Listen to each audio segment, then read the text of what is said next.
All right, welcome everyone. I'd like to call this meeting to order on Tuesday, April 17th. And we'll have Clerk Sandstead call the roll, please. All right, thank you, Chair. Member Gorham. Present.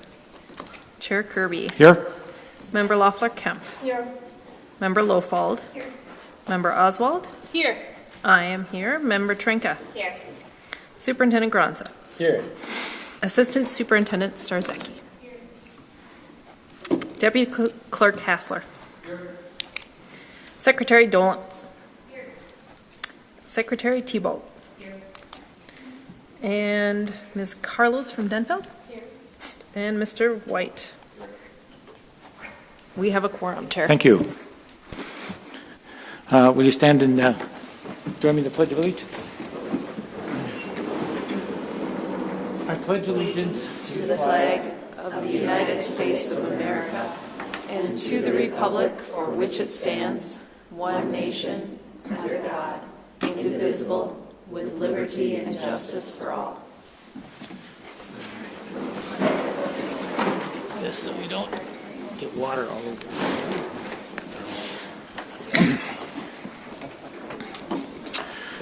All right, thank you. Next item on the agenda is the approval of the agenda. Do I have a motion to approve the agenda? So moved by Member Gorham. Is there a second? Second. Seconded by Member Loeffler-Kemp. Any discussion of that? Seeing none, all in favor of approving the agenda as written, say aye. Aye. Opposed? And that passes unanimously. Next we have approving of our previous minutes, and we have three sets. The first would be for the regular school board meeting of March 20th. Is there a motion to approve those? So moved. Moved by Member Sandstead. A second? Second. Seconded by Member Gorham. Any discussion or corrections? Seeing none, all in favor of approving the school board minutes of March 20th, say aye. Aye. Opposed? Those are approved as written. Next is the special closed session of March 27th. Is there a motion to approve those minutes? So moved. Moved by Member Sandstead, seconded by Member Oswald. Any discussion on that? Seeing none, all in favor of approving the minutes of the special meeting of March 27th, say aye. Aye. Opposed? And those pass unanimously. And finally, there are the minutes of the special school board meeting of March 27th. Is there a motion to approve those? So moved. Moved by Member. We'll give Member Kemp the motion to approve and Member Oswald second. Any discussion? Seeing none, all in favor of approving those, say aye. Aye. Opposed? And those pass unanimously. Thank you. Next is school and community recognition. Let me turn that on. There we go. All right, come on down. Good evening. Members of the board, tonight we have two recognitions, so I will invite both of our groups up at this time. You're going to need some help. Yeah. This evening I'd like to invite Andrea Sass from Duluth East High School to come up first. Andrea has taken part in the Skills USA State Architectural Drafting Competition in Bloomington. Contestants use their drafting skills to solve architectural problems that include written tests, hand sketching, and drawings. The contest tests problem-solving abilities as well as CAD skills. Andrea received a silver medal in the competition, and she's also a state officer and will be attending the National Skills USA Conference in Louisville, Kentucky as a voting delegate in June. Congratulations to Andrea. I also like to invite our HOSA students and their advisor, Kim Olson, to come forward. HOSA is a unique program of leadership development, motivation, and recognition for students enrolled in health occupations education programs. It's a critical mission when considering the acute shortage of qualified workers in our healthcare industry right now. Our HOSA students participated in several competitions at the State Leadership Conference and came away with many awards. So congratulations to this group for their phenomenal results.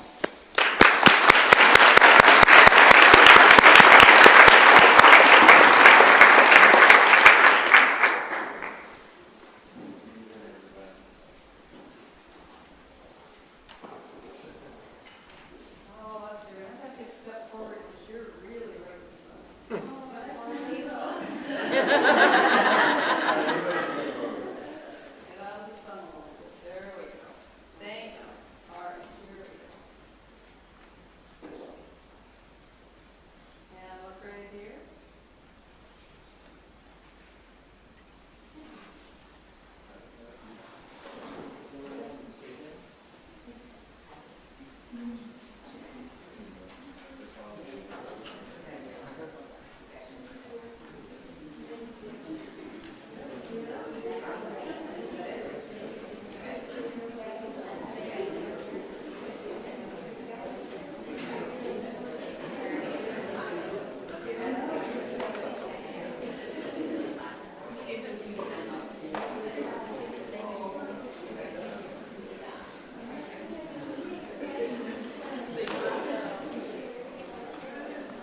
Congratulations to everybody.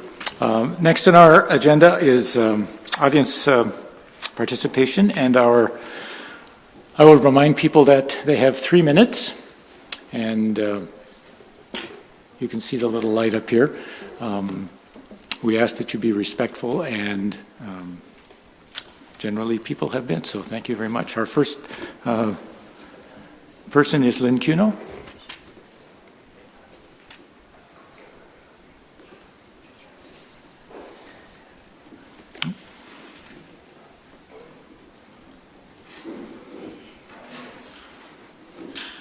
Welcome. Hi. The first thing I want to recognize is Lester Park Elementary, the grandparents organization, and my principal, Nathan Glockley, and the Sunshine Committee at Stowe for their support and all their thoughts of my mother-in-law sudden passing away. That meant a lot to my family. The second thing I'd like to talk to you guys about is the HR meeting, or the human resource meeting that you guys had last week. I was able to listen to it on my week off. And the comments that were made, the statements, the jobs comparing that you guys were doing, I found very upsetting. Not once did anybody recognize how hard of a worker we are.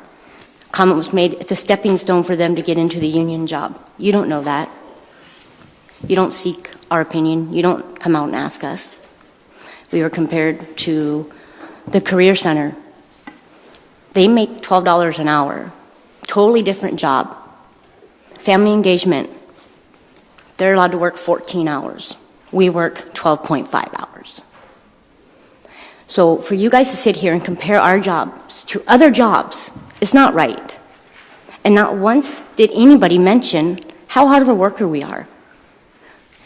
Comments were being made. All I hear from whenever you guys talk about raises for us is excuses, excuses, excuses. 3 years ago, it was, oh, the little money we have, we need to put that back into the school for mental health services. Yeah. Yes, we have got minimum wages. We have got those raises. We get raises for the cost of living. But it's been over 35 years that the monitors have gotten a raise. What if one morning all the monitors decide, hey, we're not going to go to work today? I guess at that time, you guys would see how important our jobs are to you guys and how much we do. You just never know if that will happen.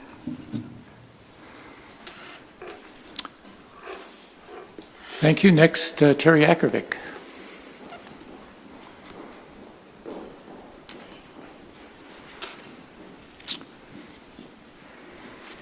Welcome. Her short legs are trying to keep up with mine. Chair Kirby, members of the school board, Superintendent Gronseth. My name is Terry Akervik. I'm the music curriculum specialist and also teach at Myers Wilkins and at Merritt Creek Academy.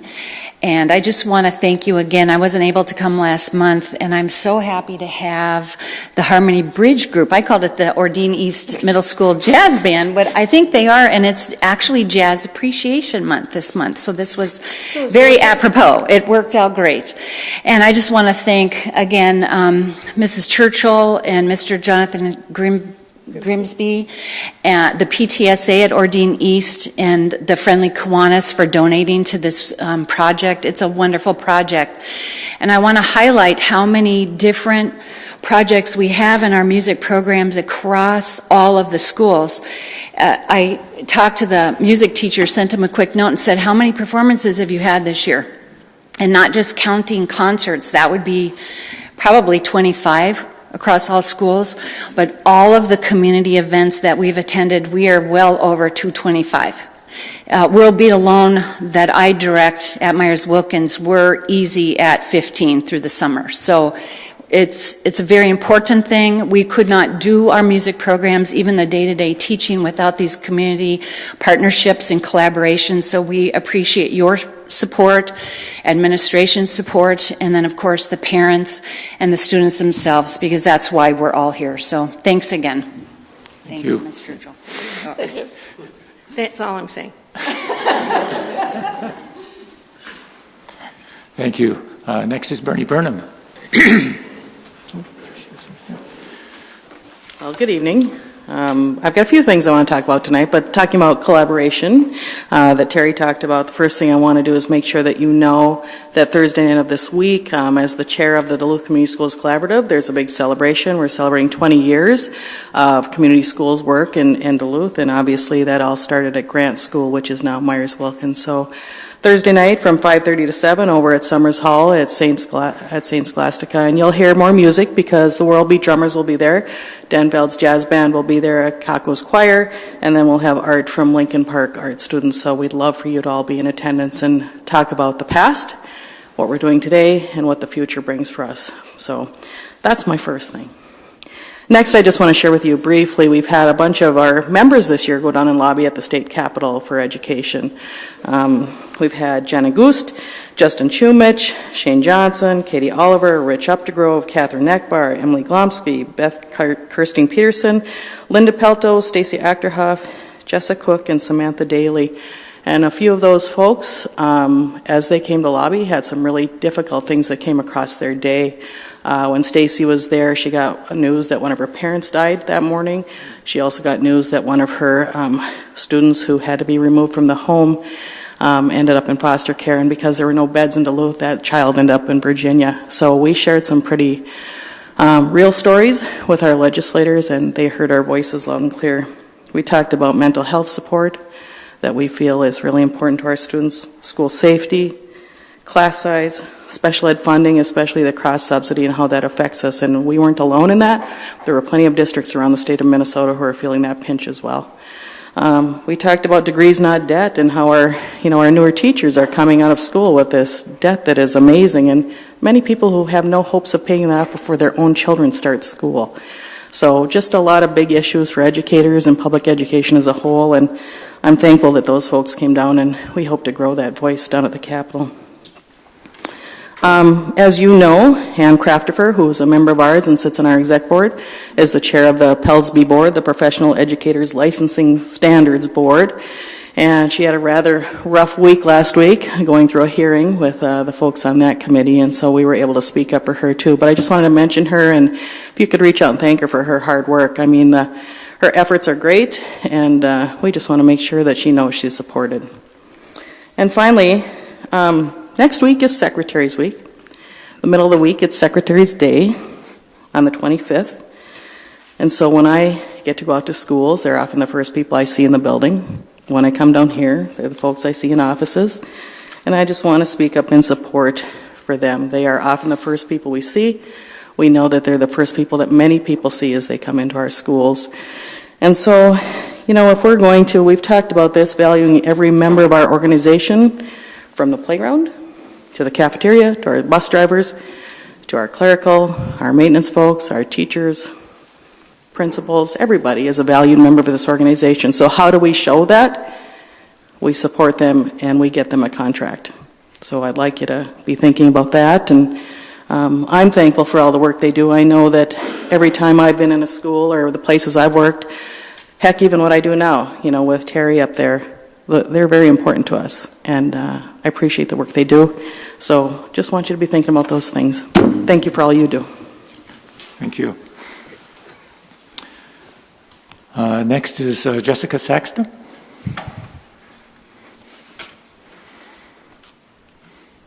Welcome. I'm going to read as fast as I can. I'm a little over 3 minutes. I'm going to go super fast.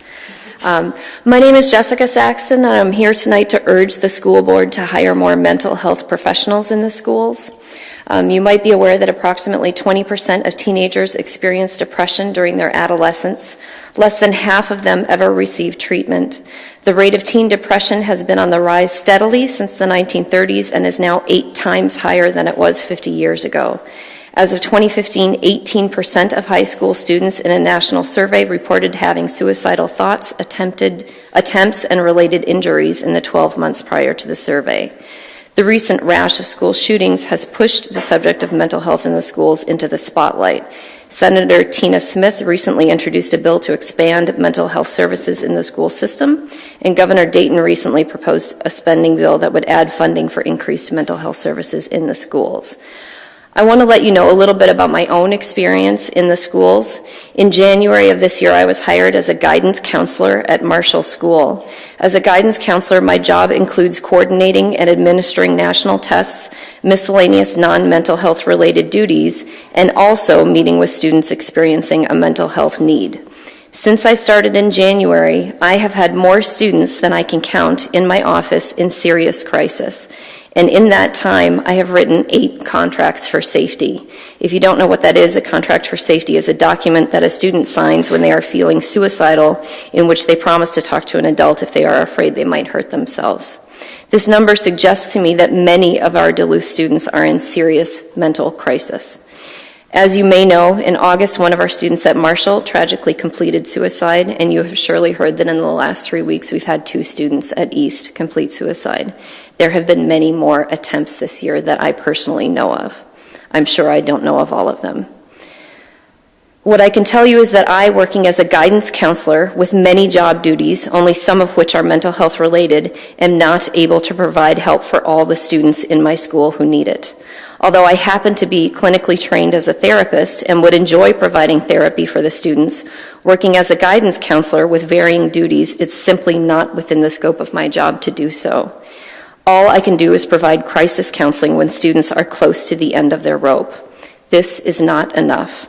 What the students need is mental health therapists working as regular staff in the schools, not contract therapists who are brought in to work with particular students 1 day a week and then leave, but therapists who are public school employees, who are a regular presence in the schools, and who are available for students both in crisis and students who are not yet in crisis, but still have a mental health need. As I mentioned before, less than half of adolescents who are in need of mental health services ever receive them. There are probably many reasons for this, some of which are that students don't have insurance, and some aren't able to get to therapy appointments outside of school due to time constraints and transportation issues. Providing regular therapy to students who need it within the school setting would increase the number of students who receive mental health assistance and would, I believe, go a long way toward alleviating anxiety, depression, and other mental health issues that are plaguing so many of our students in the Duluth community. I therefore urge you to hire several clinically trained mental health professionals in the Duluth public schools. And that's all I have to say. Thank you.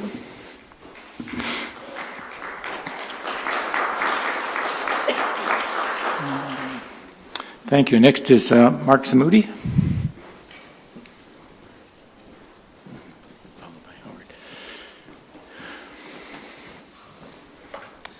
Welcome.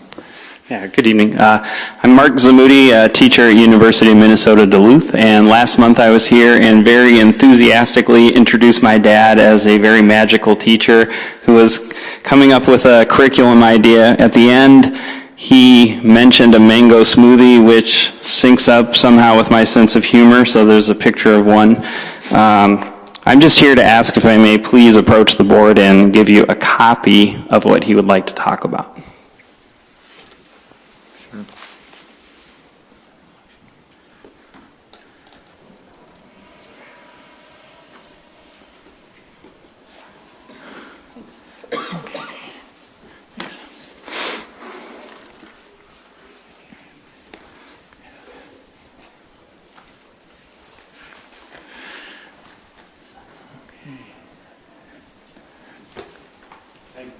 Okay, so next is Howard Zamudi.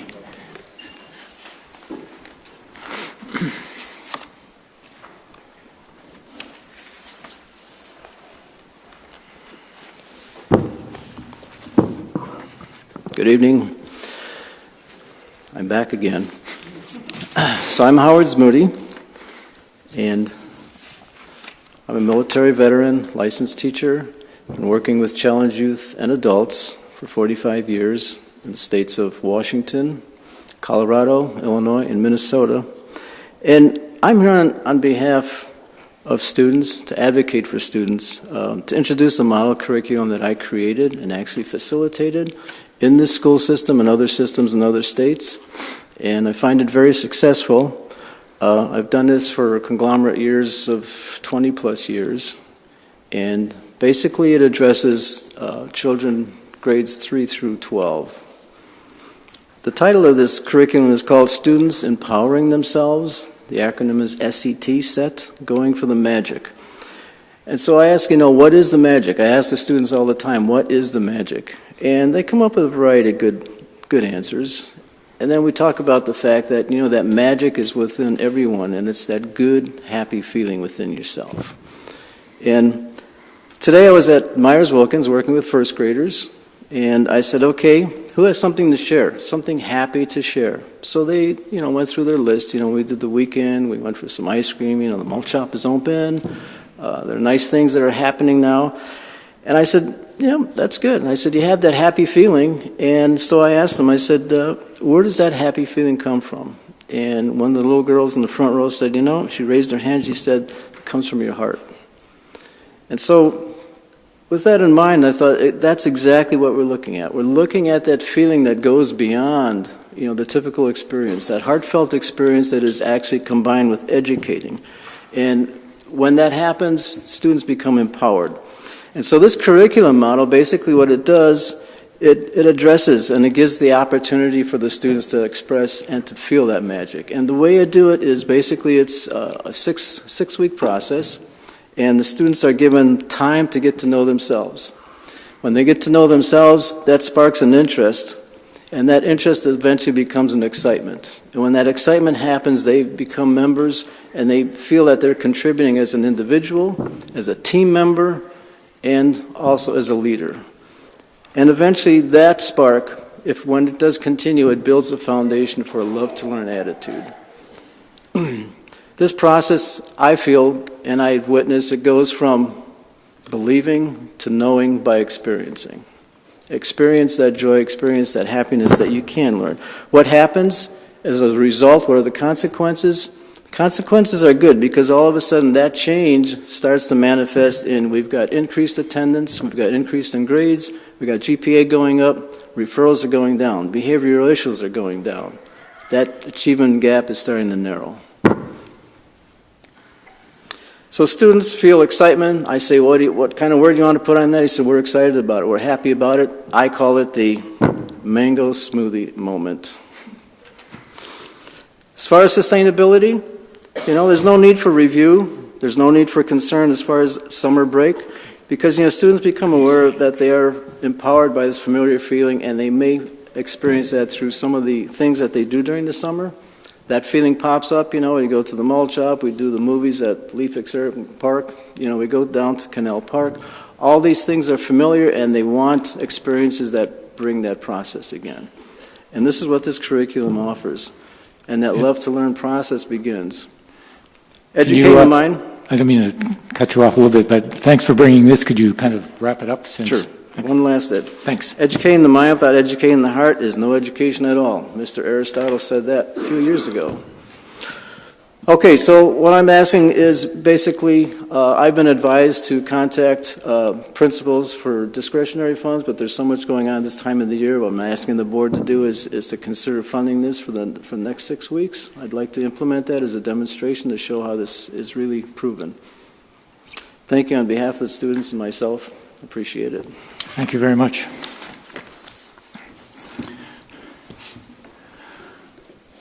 The next speaker is Betty Green.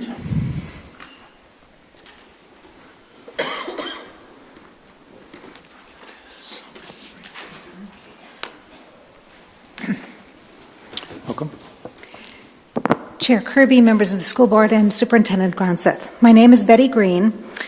I appreciate that the district is including people of color in the hiring process for the assistant principal and curriculum director positions after strong urging to do so. It would be preferable if the district took a more proactive effort to seek out wider community perspective on important hires. Given the district's need to improve graduation outcomes and levels of achievement, it's crucial for the district to increase transparency and accountability to the African American and Native American communities in Duluth. Please reach out to these communities for input on future hires, on major curriculum changes, on initiatives that affect these families, and on potential uses for a new levy. Consulting with the district's American Indian Parent Advisory Committee and Education Equity Advisory Committee is one way to seek input on the levy, curriculum changes, hires, and initiatives. In addition, it is also important to truly engage the wider African American and Native American communities. Meaningful communication that creates a dialogue can make a huge difference. As I did last month, I again encourage the district and its continuous improvement teams to create plans for distributing compensatory education funds so that they truly address the achievement gap. Measuring and publicly reporting outcomes is important, not just because it is required by state statute. This is also a good way to demonstrate accountability to the public. Thank you. Thank you. Excuse me. Next is Bill Elliott.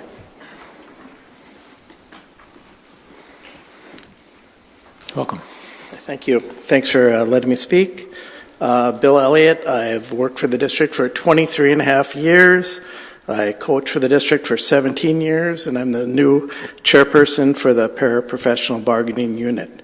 I'm here to talk about secretaries today. Their contract is, is a work in progress, I understand, but I, first of all, want to speak as a parent. My daughter's a 5th grader at Piedmont. She's had 6 different teachers, 4 different principals, 1 secretary. That is the rock our family depends on. If we call the school, if we walk into school, we see the secretary. So many times we get answers from the secretary. We don't need to go any farther or have our calls transferred. They know it all. As an employee, same thing.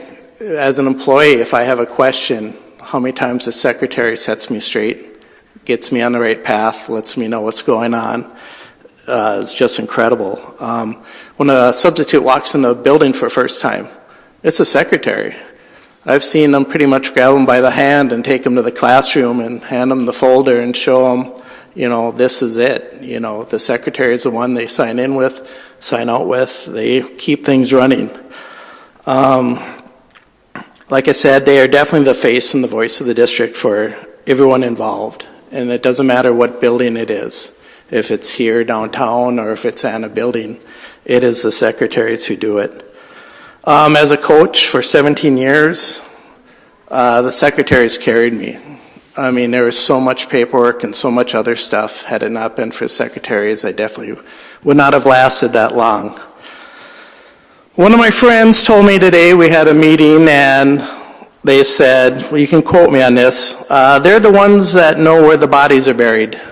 They're the ones that know everything about the school, the history. I worked at MacArthur for 7 years. I was in a level 3 classroom. We had different employees in that classroom every year. We had 3 different principals. We had 1 secretary. I mean, they are definitely the heart and soul. Thank you for your time. Thank you very much.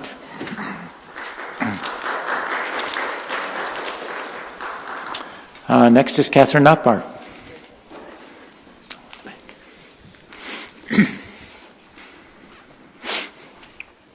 You can walk.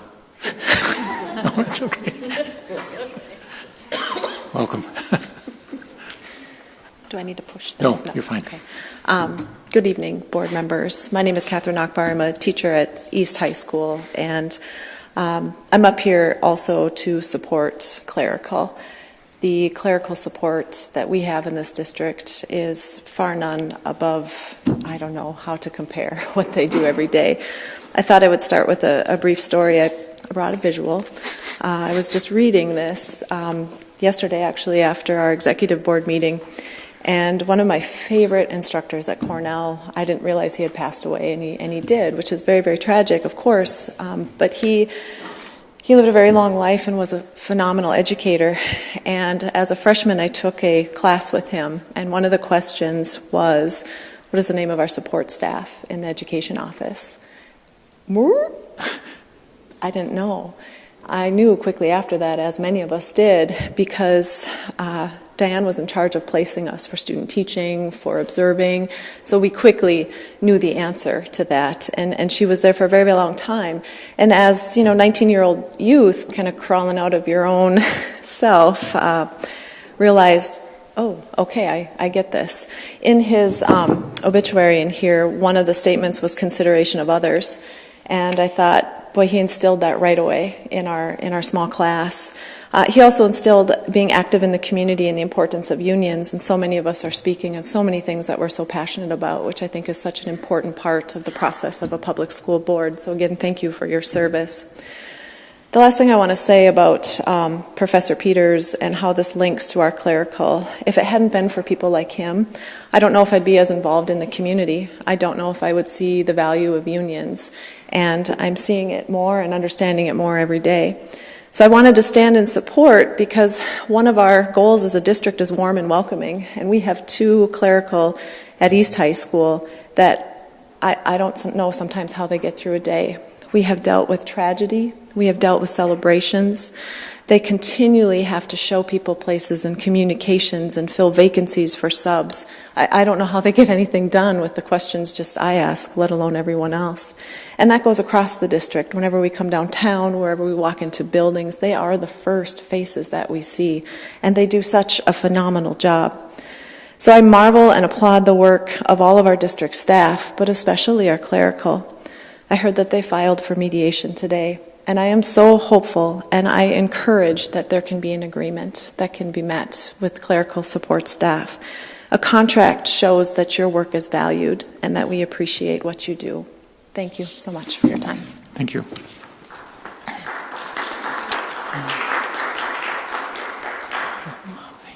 Next is Bob Fayen.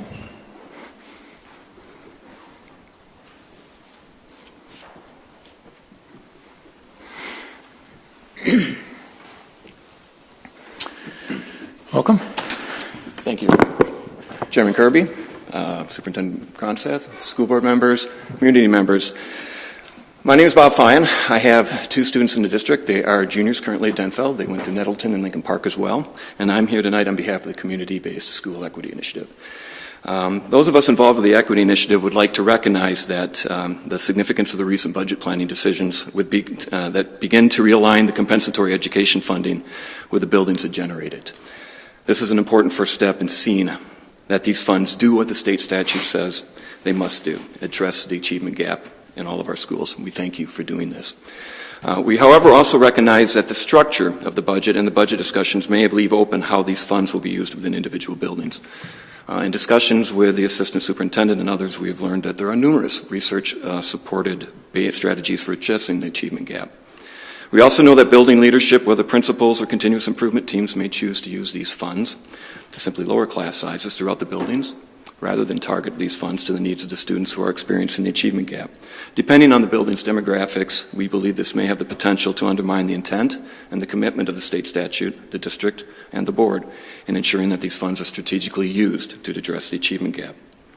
As a result, and as mentioned earlier by Ms. Green, we call on the board to ensure that each building's plans for using these funds are documented in order to provide transparency and an opportunity in the future to follow up and assess the effectiveness of these plans in addressing the achievement gap.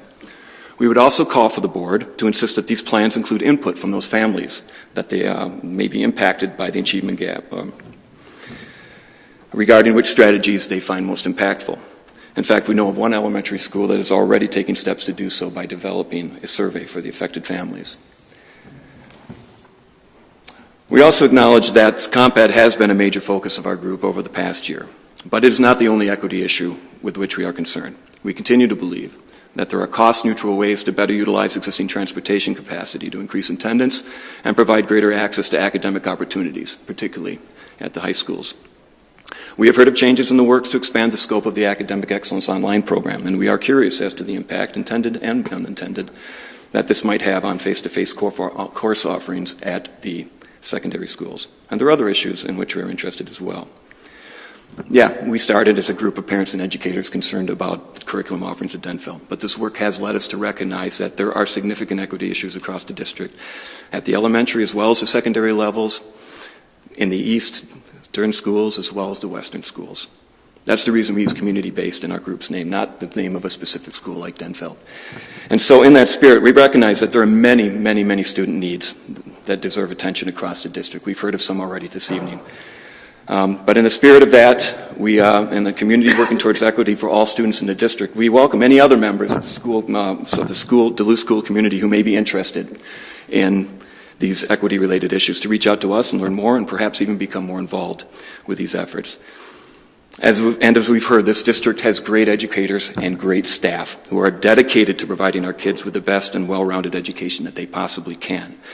And we look forward to continuing this work with the school board and the administration, as well as these fabulous educators and staff in the schools, to bring greater equity and close achievement gaps for all of the students throughout the entire school district. Thank you.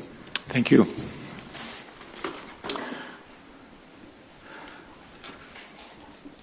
Next is Doris Malkmus.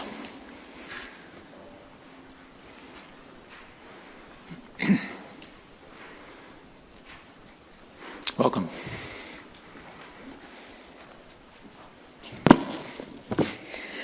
So, Superintendent and school board members and Chair Kirby, hello. Thank you for letting me speak, and I appreciate your service. My name is Doris Malkmus, and I'm here tonight because I work as a volunteer at Loaves and Fishes. We have a hospitality house that's open, all day long for families that don't have a place to spend a day. And most of the people who come in to us with family and small children are looking for a place that's safe and warm before they have to go back to Chum to spend the night, or before they have to sleep in their car or kind of bunk in with some friend or family. And sometimes we're worried about the friends and family that they bunk in with. So what I'm here to do tonight is to say that these parents don't have the emotional resources to come here and advocate for their children. And so their voices aren't just muted, they're absent from these discussions, and I'm just here to bring them to mind. I know that not only you, but a lot of the teachers are the best allies that these kids will ever have. That they may, you might be critical to monitor the conditions that they're part of in the actual, that school days and the regularity of school days may be the only regularity these kids know. So the reason that I'm bringing that up is that I want to voice a concern about how the CITs are composed. As I understand it, they're teachers and principals and counselors and, if they're available, integration specialists at each school. And so these are the groups that have been given responsibility to decide how the funds are going to be spent. But what I'd like to say is that the primary function of the CIT groups is to decide how to give money to help struggling kids. And I'm just worried that the composition now, I'm just thinking, of people I've heard give testimony here, that the teachers are somewhere between desperate for lower class size and just highly motivated to lower class sizes, to have an orderly classroom and a manageable life, and I don't blame them at all.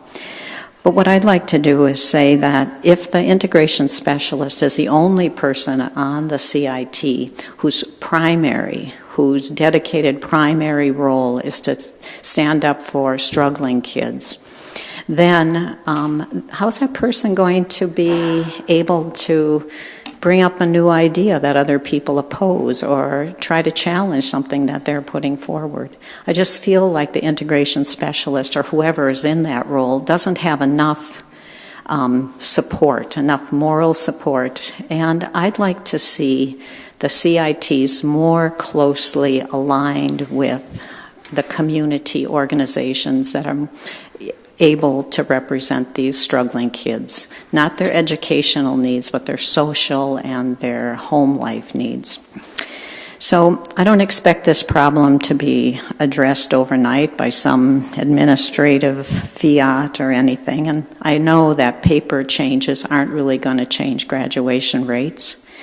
But I am asking the board to support a sustained, determined, programmatic effort to create two-way communication between organizations in the community and the schools. I don't know how that's going to happen, but I know the NAACP has an education committee. ACO is alive and well, the Educational Equity Alliance and the Denfeld Educational Equity Group are ready to be partners. And we would like to engage with the administration and with the board in a lot more open communication. So I'm asking you to strive to build a partnership with, and full respected partnership with community groups. So I know, I think to myself, physicians had a long tradition of being the people who told patients how to get well. But if they can learn how to be a partner with patients, I think that the Duluth School Board and schools could do a better job of learning how to be a partner in educating our community as a whole. Thank you. Thank you. Next is Cruz Mendoza.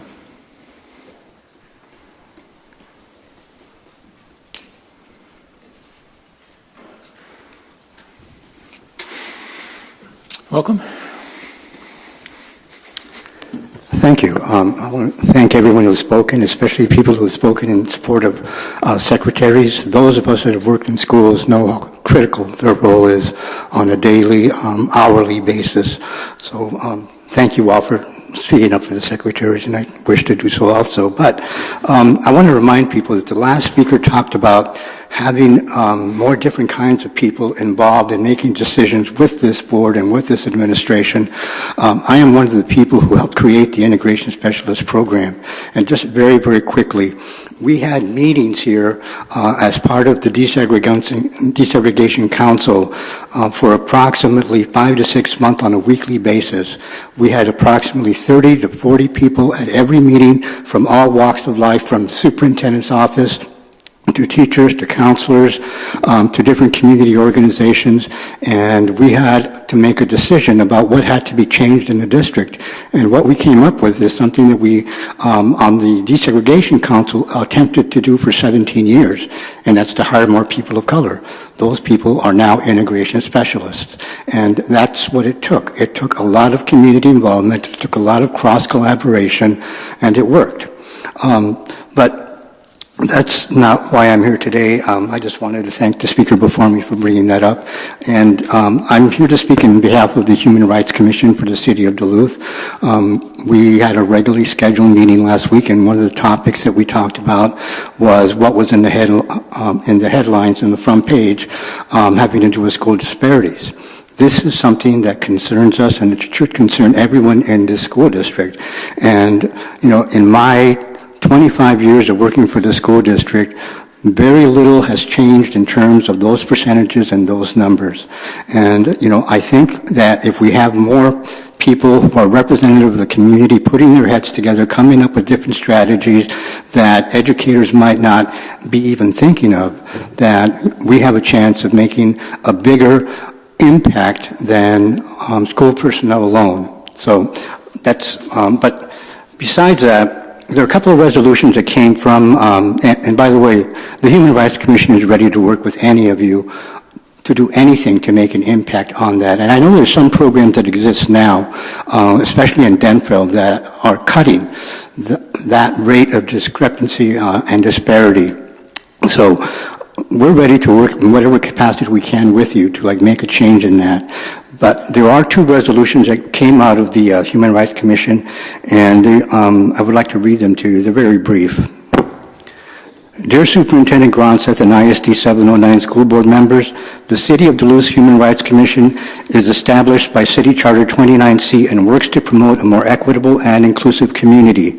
In an effort to ensure equitable hiring practices, the Commission requests that ISD 709 includes community members of color, including Indigenous representation in the hiring process for both the Assistant Superintendent and the Director of Curriculum positions. We look forward to working with you and discussing this more at our next meeting on Wednesday, May 9th. We respectfully request a follow-up on this representation by this meeting date. Please feel free to let us know if you would also like anyone to speak to the Commission on this or related issues. That was one resolution. The next resolution has to do with Comp Ed, and you all have seen the Basic Schools Revenue, Compensatory Education Revenue Statute 2017, and I would remind you of two things in there.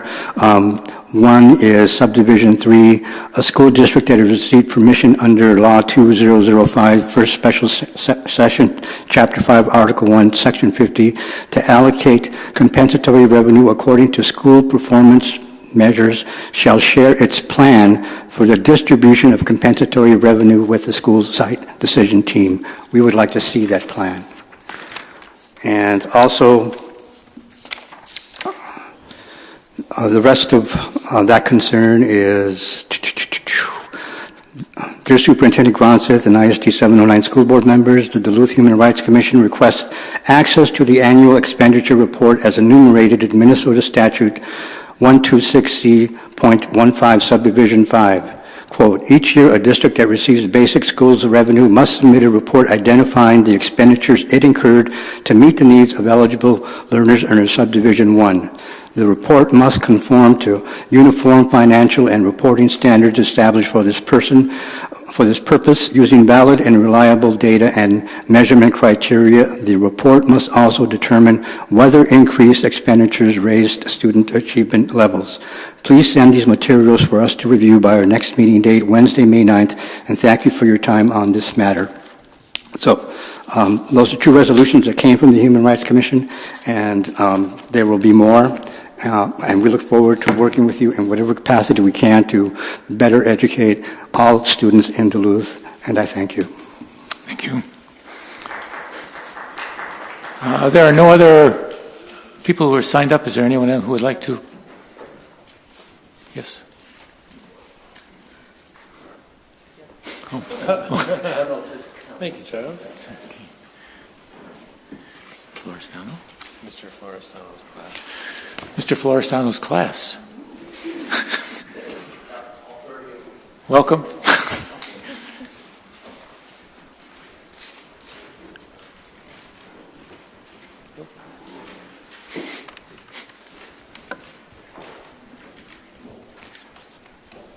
Good evening. I'm Abbi Meyer. We are students of Mr. Florestano's U.S. History class at Lincoln Park Middle School. We are here tonight to present to you interesting segments of our ancestry projects. As a research tool, we use through a grant, ancestryclassroom.com. I would like to introduce my fellow 7th grade students. Ava Heidman, Ella Backstrom, Tyreek Gordon, and Stylianos Rigas. In my research, I found out that my ancestors came from Germany and built houses in the states of Pennsylvania and Kansas. My great-great-grandfather, William, served in the Civil War.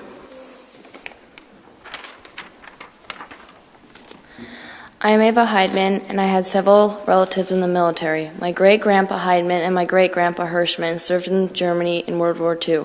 I also had a distant relative that was a soldier in the American Revolution. I even had a great-aunt who was in the Women's Army. My grandpa's family had a dairy farm and vegetable gardens they used for food and canning. My grandpa and grandma still have big gardens today, and my grandma still cans vegetables and fruits. My great-great-great-grandpa Heidman was a laborer, and when he moved to Duluth from Germany in 1885, and he built the house I live in now. He also built a house next door to us and others in our neighborhood. My grandpa, Per Larson, left Sweden when he was 18 to try and have a career in Cuba as a boxer. He was not very successful and moved to Duluth a few years later. In 1950, he was arrested for smuggling 100 cartons of colored margarine across the Wisconsin and Minnesota border. Apparently, colored margarine was illegal to possess in Minnesota at the time. He had to spend a night in prison for that. Once he settled down, he worked as a mechanic in Duluth. Hi, I'm Ella Backstrom, and I figured out that my great-great-aunt Betty was born and raised on a self-sustained farm in Gordon, Wisconsin during the Great Depression.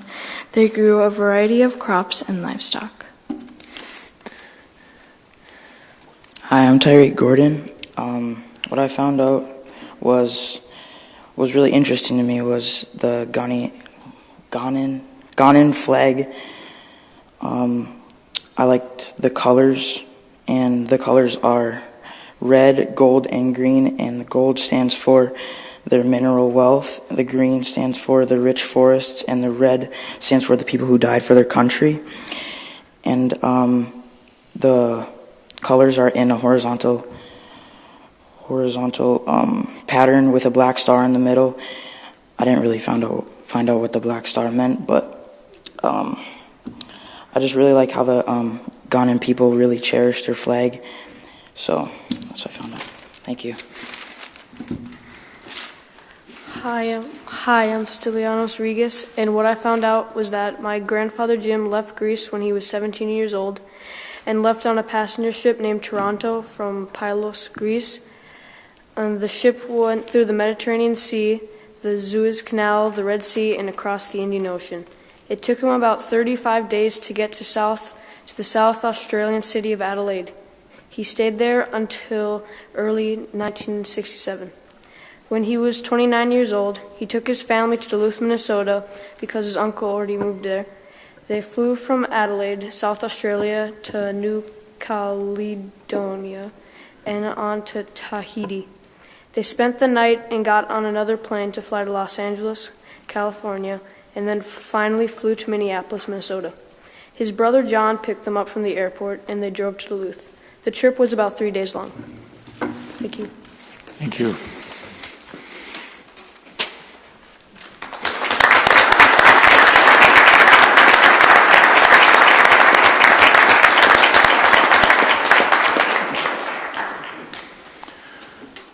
Thank you. Are there any other people or classes? All right. Well, thank you for everybody who did speak tonight, and we'll move on then. The next is reading of communications petitions. Are there any? There are not. I don't believe. No? I didn't see any. Nope. All right. Next is the report of the superintendent. All right. Thank you. Well, first off, thank you to the Ordine East Harmony Bridge Jazz Band. There we go. For sharing their talents with us. It was a great way to start the evening. Got us kind of all kind of chair dancing up here. And happy second spring, everyone. I can't remember the last time we had a snow day in April. I think we had an ice day a while back, but I can't remember the last time it was due to actual snow, so I'm sure the students appreciated having a snow day, as did staff. But with the warm weather, today the sun was shining, you'd never know that we had a snow day just a couple days ago. So I'm sure the rest will be melting quickly, and our spring activities will be back on the fields and back on the track before we know it. So, I also want to thank the many community partners that came together for the parent meeting at East this week regarding mental health and our students and the issue of suicide. And these organizations are also really involved in our schools every day, providing mental health care to our students. And we're so proud of the work that we have done together to increase accessibility through co-located services. So while even greater accessibility is needed, we want to recognize the work of our partners and their involvement in every school across the district every day. I know that some schools have multiple full-time professionals in their buildings, and other buildings don't have as much. But I know that those partners would increase given the need and opportunity to do so. So we will continue working together as partners. And at the same time, we also know that the legislative session is still underway. It's scheduled to end May 21st. And the governor's budget bill is currently in both the House and the Senate. Priorities do include school funding, student safety, special education, early childhood programs, many of the things that are on our legislative platform this year. There are several bills in the House and the Senate on both of these topics. We'll continue to monitor the progress of the session. I know we've had several teams, as Bernie said, visiting the Capitol, both school board, administration, teachers, parents, students, and we know that our local legislators are working hard too. They are behind us on our priorities, and so we've been working together to address them. So we encourage everyone to do the same, to continue to advocate for bills that support our legislative priorities. There's a lot of opportunities for us to be addressing those. And I know that Jackie does a great job of giving us updates on bills that are coming through, and so we appreciate that. As you know, we will be seeing some key positions in the district that will be changing. There are quite a few applicants for both positions. I'm happy to say that those pools are quite large, and we'll soon be conducting interviews for both the assistant superintendent and the director of curriculum and instruction. The district does strive to create diverse interview teams, and often includes parents and community members. This is the case for these positions as well. I was able to share with the coalition when they asked that it is a diverse team, and the candidates that are chosen will be in place this summer, officially starting July 1st, but hopefully we can arrange for some transition time as we do that. We will also be posting open principal positions starting on Monday. Interested candidates can visit our website at www.isd709.org.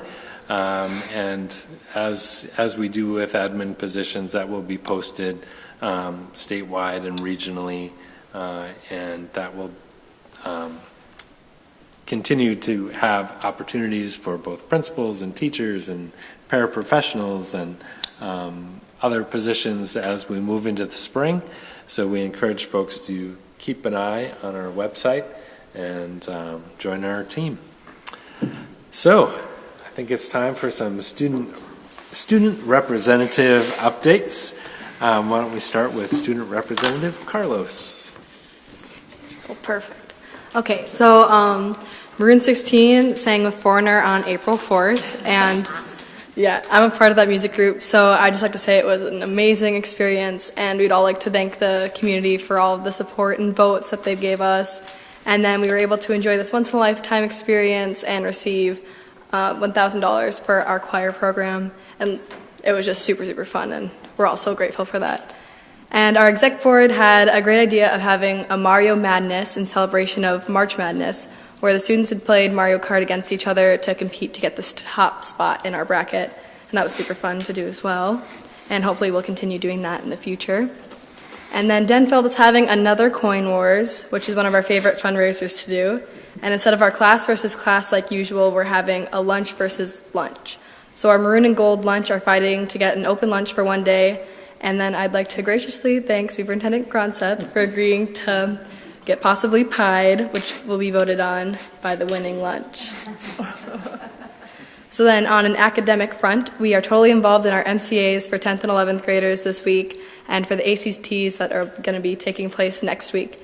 We've been preparing with very helpful wins that are focusing on separate sections of the test, which I've personally enjoyed a lot. And we had another visit by our K-9 friend to ensure that our school is chemical and alcohol free. So that was really good. And our Denfeld nominee for the Gold Find Award is Jan Seaman, and we're really excited for her and all of her achievements. We had 5 students going to state for speech. So 2 of them placed first place in drama and extemp speaking? Mm-hmm. Okay. And then 2 placed in second place for drama and extemp reading. And then 1 placed in third place in prose. And they'll all be competing in Ashland this weekend. And our spring sports, have been having a little difficulty getting on the fields lately, but that hasn't stopped our baseball team, who is currently undefeated. So finally, our spring week has sprung at Denfeld, and our first Spirit Day was Beach Day, which was ironically canceled by the snow day. So then the rest of the week will be filled with zoo animals and wacky outfits, and we'll be finished off with our traditional maroon and gold.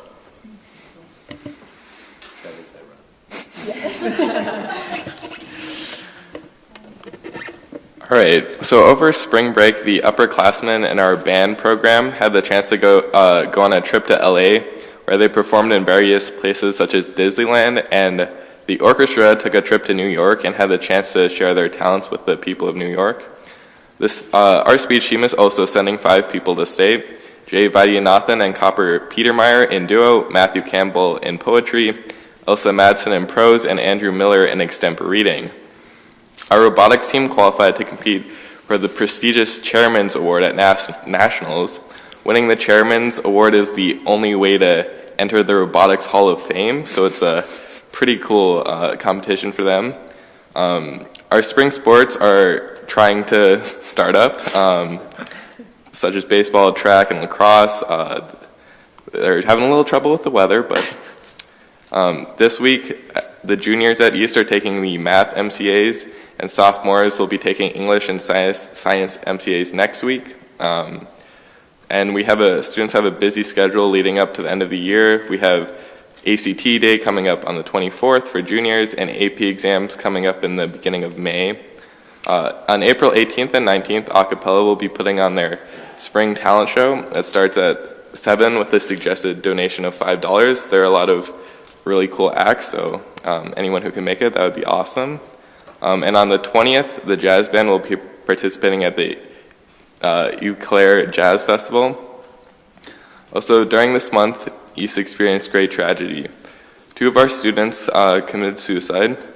The East community has been hit very hard by these losses and has come together and is working on new mental health initiatives and resources in the hopes we will never lose anyone in the same way again. Thank you. Thank you, and we're with you. We all feel the same. And that concludes the superintendent report. Thank you. Let's move on then to our standing committee reports, and we'll start out with the Education Committee. Member Lofold. So lonely. I guess I'm all by myself tonight. She scared them all away. You got me. Thanks, I got Jill. Okay, we'll be good. Before we begin, too, I just want to do a share with Finn and Maggie for the strength and the perseverance and the way that you bring our groups together. I've known you both for a long time. Finn, I've worked with you in such great ways, and I have great spirit and thoughts about your stepping up and sharing with us tonight, too, in an honest and sincere way, both of you. So thank you. Those are the kinds of things that being on a school board or just being in education just really creates, a life that I'm really glad that I'm here with and share with. So we're good. Also, as the Education Committee Chair, I've had the great opportunity to spend time over these last 4 months since I took my seat to meet with continuous improvement teams, which a number of our community members spoke about. And not that we're going to get it all right and that we are perfect 100%. We always are looking, that's why we call it a continuous improvement team.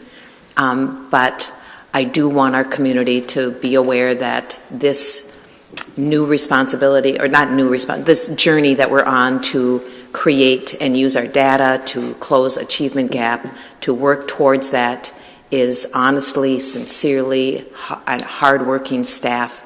But we will take your comments and continue to address and have accountability.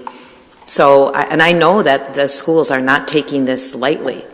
This is a great responsibility that they have taken on, and we continue to visit with them every month and hear from their teams, their goals, their successes, their challenges, their data, and how we're all using that. So I am continuing, and we will continue as a board. We have made a commitment to accountability and to feedback and meeting, and we'll be present in the schools that we serve and be a voice for all of you. So thank you tonight too. So we're going to first turn it over to our assistant superintendent's report. Or that's what we've heard. Do I review yours, or you? I do. Okay. So we just highlight. So we heard from Assistant Amy Starsecki, Superintendent's report. She visited Rockridge and Stowe as her school visits, and again, I think that's just an incredible verification that our community knows we're working together. Assistant Starsecki also gave us a brief background again, or update on the secondary schedule task force that they're meeting. She talked to us about school safety, which is also a relevant topic right now with what's going on in our country, and also what our legislators are doing. So she gave us a background and update on what we're doing and talking about. And we also heard background on PBIS, which is a positive behavior intervention supports that many of our high schools and middle schools and elementaries work with. So we got background on that as well. So we thank Assistant Amy Starsecki for that. In our education committee last week, we also had a presentation from the Head Start presentation, and her name is Pam Reese. And so we heard mainly about Head Start, because we also know that there is a grant that we have to approve later in our agenda that goes forward for Head Start. The highlights that we heard from Pam Reese about is that starting in June, they'll be right here in our building. The offices for our Head Start and our pre-K programs will be here in room 300 in the board in this building. The other highlights that I thought were and shared was that she's encouraged about the staggered start. That's going to give that smooth transition from our pre-K programming to our kindergarten, where they're going to actually, and I know that Assistant Superintendent has really worked on that, and she's proud of that and anxious. Next fall will be the first time that we're going to do the staggered start. So Pam is really excited about that as well. We also were encouraged by Pam to get out to the preschool sites and see for ourselves the incredible energy and wiggleness and staff that we have in our Head Start programs. We also then, again, as part of our monthly education committee, we are blessed to be able to see each school and give us updates on their school improvement plan called the Record of Continuous Improvement, and the work of the RCI is being led by the Continuous Improvement team. So this month we were able to meet with the Continuous Improvement teams from Homecroft, Myers-Wilkins, and Ordine East. So here are my highlights from Homecroft. I think that they have active parent support that are continually looking for finding resources that will help them reach out and do more with the monies that they have in their programming. I also heard from their principal, Amy Warden, and one of their CITS teachers, Linda Hegstrom, about their strong staff partnerships and thinking outside the box. And there's so much that we heard from Homecraft, but the other thing too was just that they're working well with the Attendance Matters program and seeing an improvement with attendance for those families and students that are struggling. And they look forward to use the data, and they look forward to staff development for looking ahead to next year. So again, I think the continuous improvement teams certainly have the direction from our assistant superintendent. She's been working, very hard with the teams to make them ready for what they will work with next fall. Next, we heard from our principal from Myers-Wilkins, and you're going to have to help me with her pronunciation as well. Her name is Maldonado. Maldonado, yes. And she was excited about the new school logo that was created last fall, and she was just really thought that it fit the school's image and its personality, and she was delighted that the community felt inspired by their logo. She also talked about the growth in the Native American test scores in reading and math, and she thought that they were using their win time really effectively. And again, that's key. I know a lot about win time as a high school teacher, and that is really one of our, what have we had win time the last 5 years maybe? Only 1 or 2 in the elementary, and I just know that our staff is seeing success in working with our schools, and each of our schools that talked to us on last week talked about their win time and the success in that opportunity that we give our students. And the last thing that Myers-Wilkins staff is on mindfulness, and I just thought that struck a chord with all of us, that was something that her staff was being trained in, and that was a big focus of the Myers-Wilkins philosophy, is to be mindful.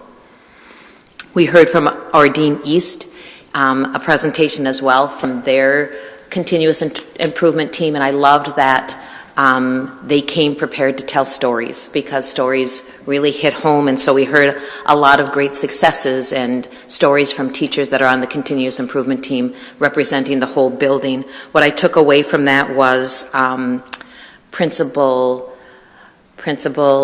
Gina Clive's quote from Ralph Waldo Emerson, that what you do stands over you all the while and thunders so loudly that we cannot hear what you say to the contrary. And stories need to be told, and Ordine East is focused on connectedness.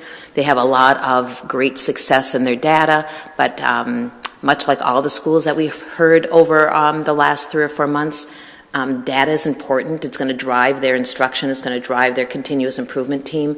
But it's really just one avenue to getting to connectedness, to getting to knowing our students, and to watch their success. Data has to be used, and I think it's important. But most of the teams that have come before us have also talked about their kids and their focus on that. So those are the highlights from our presentations. I don't do them justice because they were all such engaging, and I enjoy the presentations. I'm going to turn our next committee review over to Assistant Superintendent Amy for just talking about the human rights update. Thank you. So I just had shared an update with the Ed Committee on the initial work that we're doing in ISD 709 to begin to look at our data around disproportionality with discipline. And it begins with a comprehensive needs assessment where we're engaging our staff in the upcoming weeks, our principals and our teachers, to start really understanding what is our data telling us. As soon as we understand that data, we'll better able to identify effective interventions that can be aligned to that data, with the intent of setting some district and school goals around those data sources as well, with the hope that we can monitor our work and see some effective outcomes in a short period of time. So those are our initial steps right now. Much work has to be done, and we're just in the beginning stages of developing that plan and working with our staff. But staff are engaged and eager to begin the work.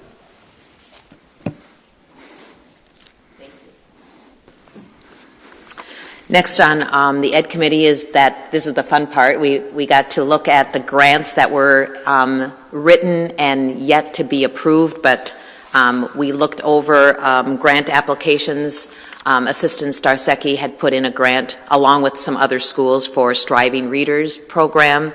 We also have a grant that is out there for $300 for the Denfeld Career Center for a National College Fair trip.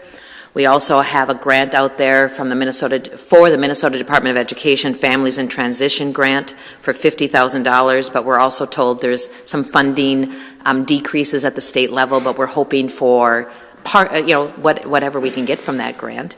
We also have a grant for $1,000 to support healthy activities out of school time that is at the Action for Healthy Kids grant, and is that out of Lincoln? Okay. And then our last grant today or this week was for the Scott D. Anderson It was $14,000 to support the annual week-long leadership that high school students, that I would love for you two to apply and go to, for the Scott D. Anderson Leadership Camp and Program, named after Scott D. Anderson, who was a East grad.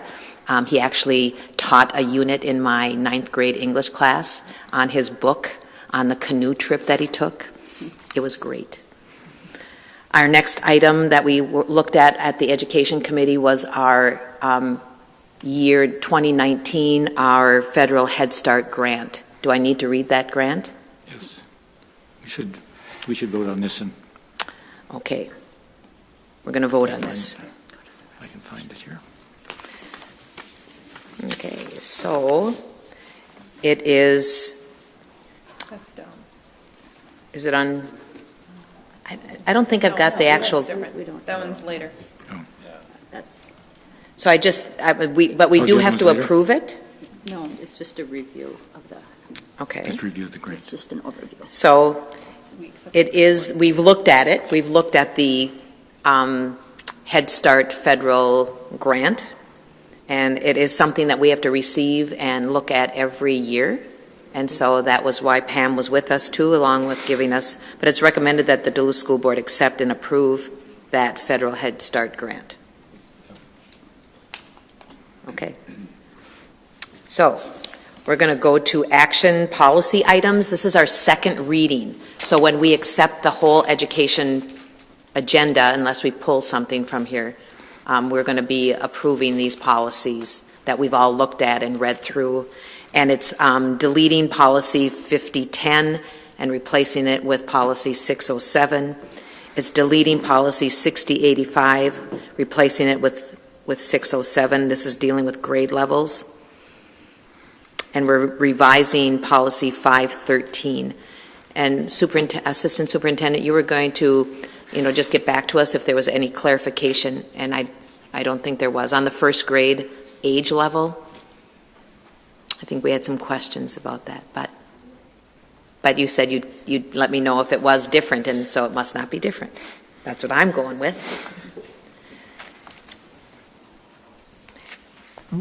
And then just a second. Okay. I have not seen that statute that you were referring to. I know we had a brief conversation with it following, but I don't have any different information. So, okay. We do have resolution E-4-18-3535 on the acceptance of some Duluth Public School grants. So I'll read this resolution. Whereas Minnesota Statute 465.03 requires a school district to accept grants by resolution expressed in the terms prescribed by the donor in full. And whereas acceptance of the grant in accordance with the donor's terms is in the best interest of the Duluth Public Schools. Now therefore be it resolved that the Duluth Public Schools does accept the below described grant from said organization in accordance with the terms set forth herein. Be it further resolved that the Duluth Public Schools wishes to extend its grateful appreciation to its organizations. So we're looking at an organization, the Duluth Superior Area Community Foundation for the Duluth Public Schools Endowment Fund.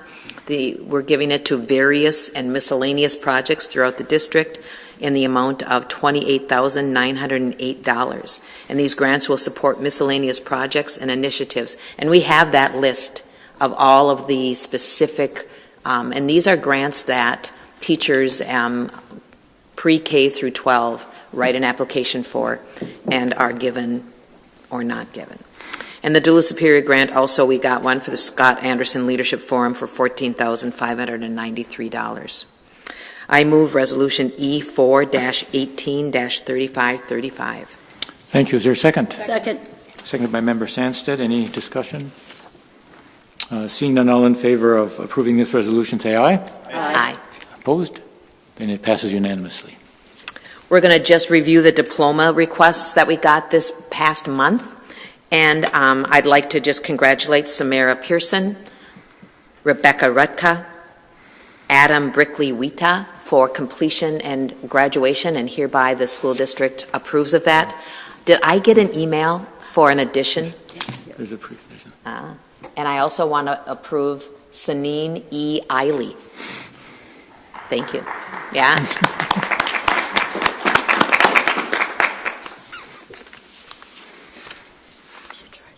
Yep, our future items for our next month or so is we're going to get some EAC Advisory Committee updates in May. We're going to respond to the AIE resolution of concurrence and non-concurrence in May, and we're going to continue with our policy updates. And I can hardly wait for that. So, as the Education Committee Chair of the school board, I move this Education Committee report. Thank you. Is there a second? Second. Second by Member Lefler-Kemp. Any discussion? Member Oswald. 1B3. I'd like to talk about 1B3. Okay. Anybody else? Okay, why don't you go ahead? Did Rosie have one? Oh, I can't see her light there, Tom. Sorry. Oh, Member Lefler-Kemp. 1B1 and 1B2. Okay. Well, we'll start in order. So 1B1 trumps 1B3. So Member Lefler-Kemp. I just wanted to make a comment about the Head Start presentation that the director, Pam Rees, presented, and just really to highlight that this is an annual training that Head Start does to school boards and is required by law to do to school boards.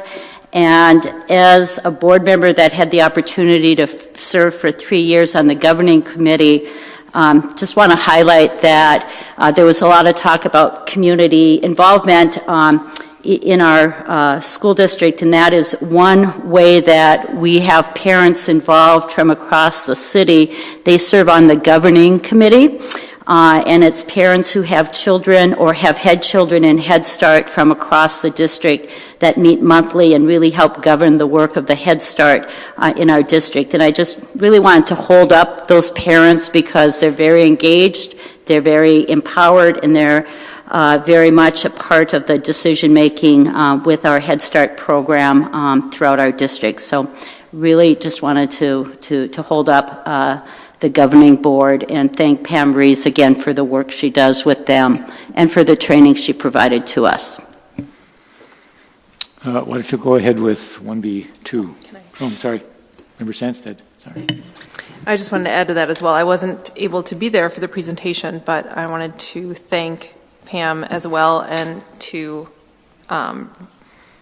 second what she said about come in and check out a preschool classroom, because I'm in a Myers-Wilkins preschool classroom multiple times a week, dropping off and picking up, and there is a lot of energy, but it's also amazing, and the staff are just phenomenal, beyond words.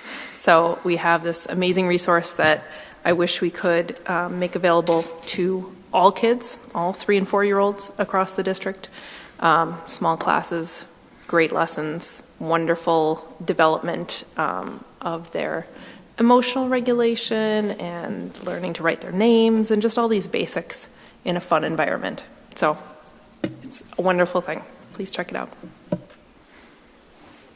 Anybody else? Okay. Member Lefler-Kemp, do you want to? Sure. I also, again, just wanted to... Is my mic on? Okay. Comment on the presentations, the continuous improvement presentations. Like my colleague Jill, I really appreciate the teams of staff from all of the schools that are coming to present to us each month. And I particularly wanted to hold up Ordine East Middle School, a school I'm very familiar with as my 4 kids went through there, that besides the great work that they're doing at Ordine as a team, they do share their successes and work with school staff across the district to share kind of the best practices. And I just really want to highlight that as our continuous improvement teams are working and developing, that is part of the goal, is to share best practices that are being done at schools across our district. And so just wanted to highlight and raise that up as well. Thank you. Member Oswald. Thank you, Chair Kirby. I just wanted to say that I really appreciate the way we're taking on this sad state, I would call it. We're taking it head on, and I really appreciate how upfront you have been and how honest you've been and very forthcoming on we're going to figure it out, that there is an answer and we're going to get there. May not be right now, but I appreciate it. And I also wanted to say that part of this support network is potentially growing as EAC is coming before the board next month for their monthly report. I know that they have been in discussions at their meetings as the EAC rep that they want to reorganize how they do things and provide better input and be more connected to how things happen and have better representation. So please don't be surprised if we bring forward from that committee a recommendation that they want to do. So. Thank you. Oh, didn't see it down there. Assistant Superintendent. I just wanted to say it won't be an easy task ahead of us, and this is not an issue that is only facing Duluth, but it is facing our country and our state. And so we will begin with data, but we'll also begin with research and evidence-based practices and listening to our community voices as we do that work. So I just want to reiterate that the answers won't be easy, but it will be worthwhile. Thanks. Any other discussion on the Education Committee report?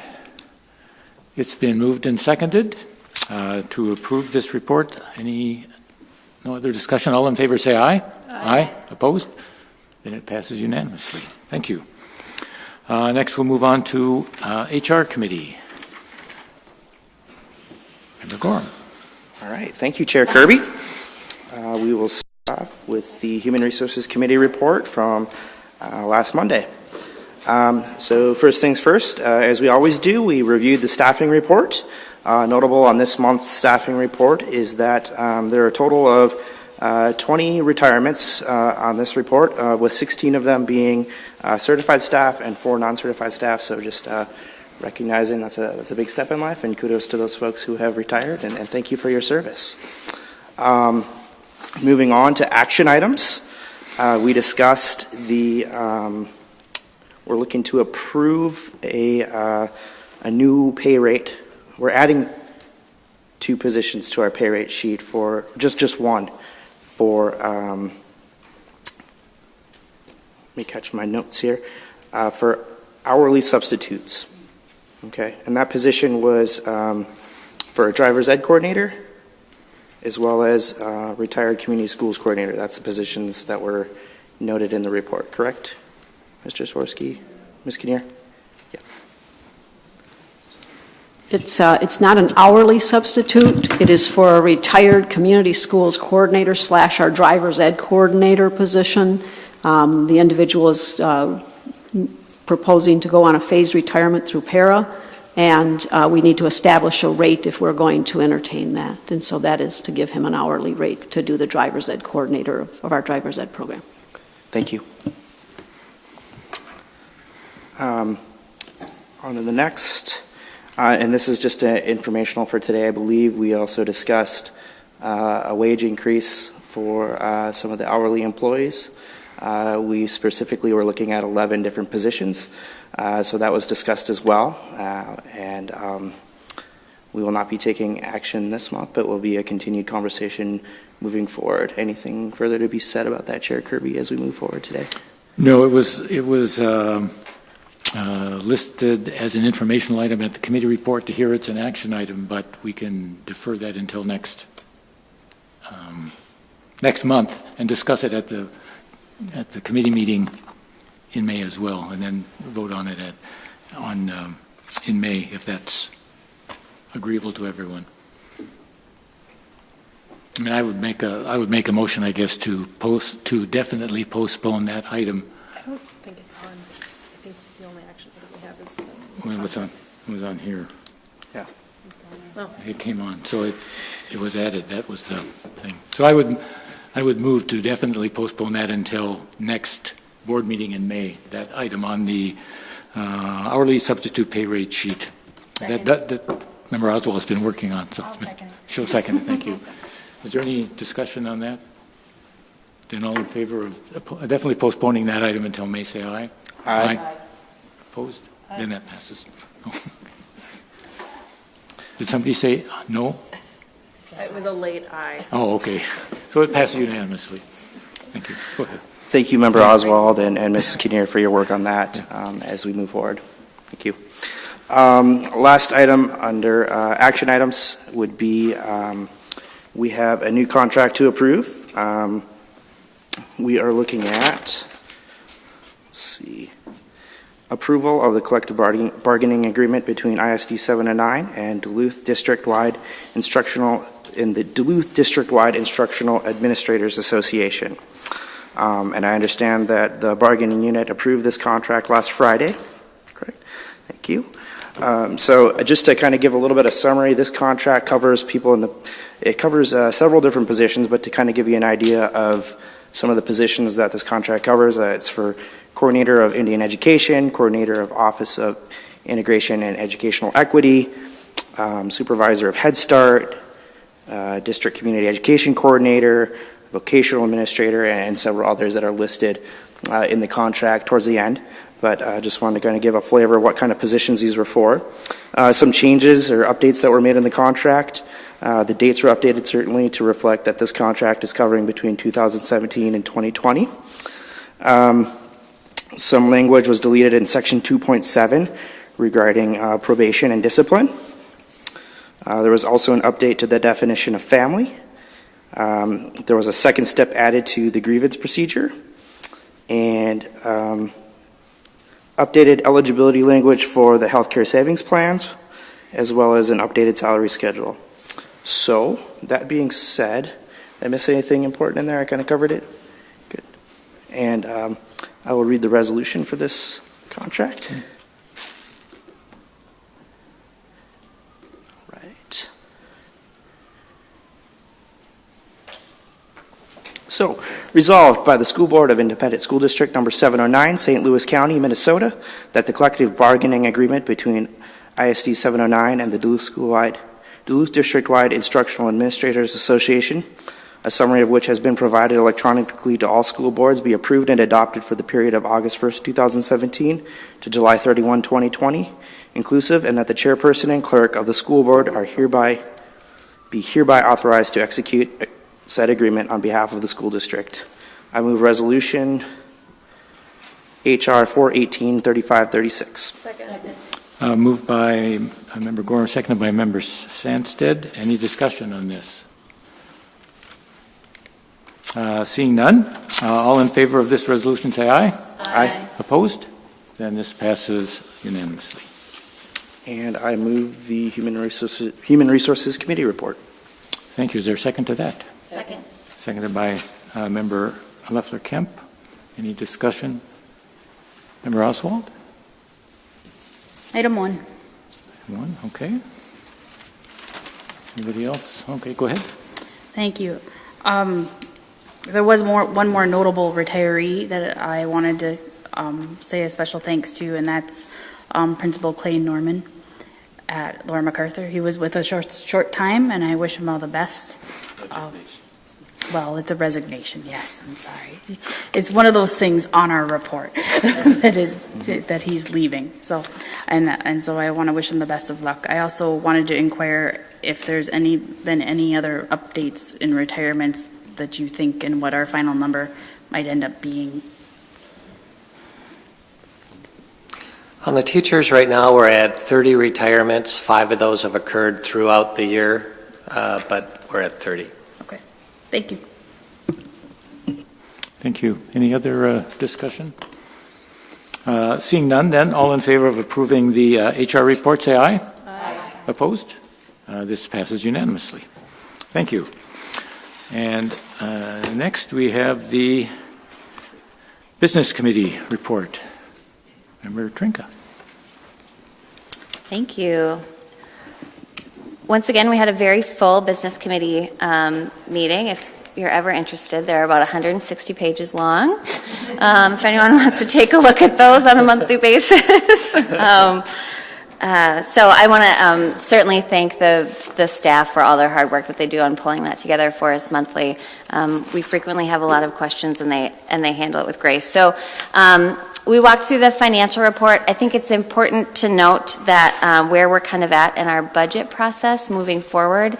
I know that the superintendent and the CFO and their teams have been working very hard on bringing us updated budgets for next month, correct? In May? Yep. So at our May business committee meeting, we'll be looking at the projected budgets for the coming year. So, as always, we appreciate community input on those, but we'll be spending a lot of time over the course of the next couple months really digging into the remaining parts of the budget and hopefully solidifying those in June. So a lot of discussion to be had on the financial pieces as we look forward to the budget part. Moving on to bids, RFPs, and quotes. I have to thank Dave Spooner, as always, for his very thorough work in walking us through these different contracts. When you have a healthcare professional asking questions about high voltage and low voltage services, David is always very good about answering our questions. So we had two quotes that we took a look at. One for, as I mentioned, high voltage and low voltage services. They didn't cover that in grad school. And one on the district-wide elevator inspection and service. So do we have to vote on those today? No, we just, Dave walked us through the process of the RFP process and the bidding process, so we know what to expect from a budget standpoint moving forward. So thank you again, David, for your work on that. Similar to the Education Committee meeting, we had robust discussions around policies and regulations. And again, some of this is changing policies to bylaws, but then also having the opportunity to dig through those changes and make sure that what we're doing is relevant and is making sense for the way that we're actually conducting business as a Duluth School Board, as well as with the support from administration and staff. The majority of these were our first reading, and I have to say I really appreciate the communal approach to updating these bylaws and the various perspectives that come from the different people who not only sit on the committee but attend the committee meetings, because having a lot of eyes on these things, I think, makes for a lot stronger bylaws. And so I just want to thank everyone who, as we dig through these, I want to thank everybody for their hard work on that. Moving on to, we didn't have any contracts, change orders, or leases. We did have a couple of resolutions. Are we going to vote on those now? Okay. So the first one, my apologies, this is opening, is a resolution of the acceptance of donations to Duluth Public Schools. So I'll go ahead and read that resolution. Whereas Minnesota Statute 465.03 requires a school district to accept donations by resolution expressed in the terms prescribed by the donor in full, and whereas acceptance of the donations in accordance with the donor's terms is in the best interest of the Duluth Public Schools, now therefore be it resolved that the Duluth Public Schools does accept the below described donations from said organizations in accordance with the terms set forth herein. Be it further resolved that the Duluth Public Schools wishes to extend its grateful appreciation to these various individuals and organizations. And we had a whole host of them this month from a variety of donors with some specific restrictions put on them. And I want to echo the words in the resolution that we do really thank all of the donors who give so generously to our Duluth Public Schools. So with that, I will move resolution B-4-18-3537. Moved by Member Trinka, seconded by Member Lofald. Any discussion? Member Oswald? 3A. We're just sorry. It's okay. That's okay. Any other discussion? Seeing none, all in favor of accepting or passing resolution B-4-18-3537, say aye. Aye. Opposed? It passes unanimously. Thank you. Great. So the next resolution that we have on our list is with regards to the Lowell Elementary School Forest Designation Amendment. And just as a little bit of background, a year ago, Lowell came to an advisory committee from Lowell came to the school board seeking an approval of a Lowell School Forest and outdoor classroom. And after working with the DNR, they realized that they needed to have some additional land designated as a part of the formal resolution, and it was we needed to act on that formally as a board. Again, we had a really robust conversation on what this could potentially mean for the future of Lowell, really supporting and recognizing the value of that school forest program to the school, but also wanting to not lock ourselves into some of these changes that may impact the school's ability to address some of the other challenges they're facing, like the driveway and pickup and drop-off areas.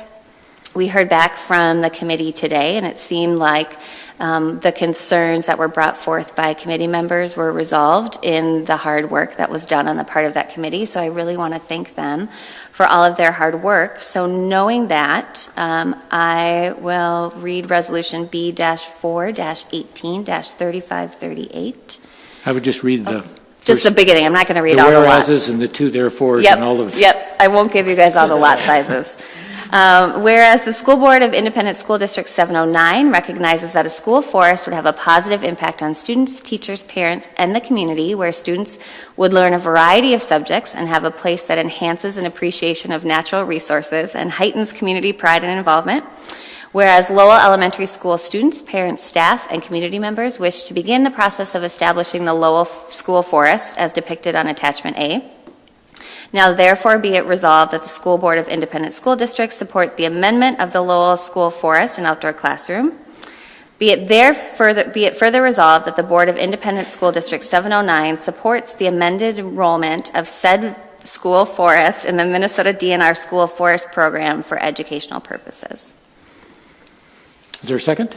Second. Seconded by Member Sandstedt. Any discussion on this? Member Oswald. Thank you. I'd like to talk about item 5B. That would be appropriate. My question regarding parking around Lowell School, I don't know that has been addressed necessarily. What I have had is communication with two of the Lowell parents, the one, Kristen that was here, and another one that called me this afternoon, and they said they're more than willing to give up the front triangle portion as long as they can have the back. My question is it appropriate to approve not having a front triangle given to them, being that we don't know if we're going to use it to address parking or not? And so I guess I'm asking, is there a plan to have a plan to address the parking at Lowell? Mr. Hassler? The circumstances that we find at Lowell are not limited to parking. Where the major issues that we've been experiencing are the volume of traffic that comes to the building at the end of the day. That's an opportunity I myself has had as a parent. It, like most of our elementary sites, was not a site that was built or designed to fully absorb that volume of traffic, so we're continuing to work through that situation. We have, over the course of this year, swapped the parent pickup location from the back of the building to the front of the building, and we are evaluating some other options that, if successful, could hopefully reduce the volume of traffic coming to the building every day. But as far as parking goes, I'm not aware of a particular issue as to parking. Well, by parking, I meant all of traffic flowing. Sure. And cars coming in and out. It's a lot and of traffic. Parking lot. It absolutely is a lot of traffic. Yes, and so my question is are the plans like temporary fixes, or is there any plan for a more permanent fix, given that if the Spanish immersion program continues to grow and grow, adding 4 more grade levels, that's potentially I'm adding in my head quickly, maybe 10 to 12 more classrooms. That means that many more kids, that many more parents. And so I want to know if we're going to have a more permanent plan to address the increase in volume. Superintendent. Yes. One of the things that we're exploring right now, and it's not a promise, it's something we're exploring right now, is a hub model of transportation where we would have areas in town where students would gather and our buses would pick them up there, which would reduce the number of families coming for drop-off and pick up at the Lowell site. So that is one of the ideas that we've had. As the immersion program continues to grow, we may find ourselves having more conversations about the use of that site and how many classes will fit in that site. It could be, 5 years down the road, we may be looking at having that program split into multiple sites. Those are all things that we need to be prepared for down the road. But the hub model is something that we're exploring for next year, and that would greatly reduce the traffic at the Lowell site. I just will comment and then I'll yield to my fellow board members. I'm not in favor of the hub because it decreases parent engagement at a school level. It's getting the parents in the school that's some of the hardest things to do. And parents that want to be involved aren't going to enjoy dropping their kids off at a hub and then driving to school anyway. So at least if they're engaged enough to do that. Other parents may see, dropping their kids off at a hub and driving away as not welcoming. And I'm concerned about that. So I shouldn't say right away that I'm not in favor. I'm very concerned about it and would need to be convinced that it's going to work and still be warm and receptive to parents that want to be involved in their child's school. Sure, go ahead. I'll look forward to that conversation. And just, for the number of kids that are bused to our schools every day, those parents aren't dropping them off every day, but we are still engaging them in other ways. So it's, I think it's definitely a conversation worth having. Member Sandsted. 3 comments. One, I've been really impressed, and I haven't followed closely, but there is a parent group at Lowell involved in all of this and very active about it, and I have no doubt that they would be involved in the discussions about potential hubs. So thank you to them for that. 2, just a side note on the immersion, there's going to be a full 3 kindergarten classes next year of Spanish immersion, which is super thrilling. And then back to the school forest designation, which is what's in front of us right now. I wanted to thank Kristen Kloss-Mackey for bringing this forward and to say that I have a 6-year-old who is a much better human being for spending several hours a day in the school forest at Lowell. So it's a wonderful resource, and hope we're able to continue to expand our school forests around the district. Thank you. Just want to put in a plug as well for the Ojibwe immersion program. I heard today that there are 23 kindergarten students signed up for the immersion in Ojibwe, and that has been a program that we've been really working to grow and to build, and I think this is the largest number of kids that we've had signed up this far ahead of next year. So it's a celebration as well. Yeah. Member Trinka. I just want to make one more clarifying comment too, because one of the pieces that we were really concerned about was if we designate it as a school forest, can we not then go back and use that space for a change? And everything that I read from the Department of Natural Resources seemed to indicate that it was up to the schools to make that decision. So it wasn't that that space would have to be permanently utilized for a school forest, that we had the ability to be flexible based on changes to plans. Thanks. Member Oswald? Thank you. I want to make sure that I reiterate my main points about my concerns, because this this proposal for the school forest encompasses all the wooded area on Lowell's piece of property. When it comes to other school forests that we have in the district, they are not nearly as close or as using all of the pieces of property as close to each school building. Yes, the DNR said we will always have full control of our spaces, but those spaces are going to be created and molded into natural play areas and natural outdoor classrooms.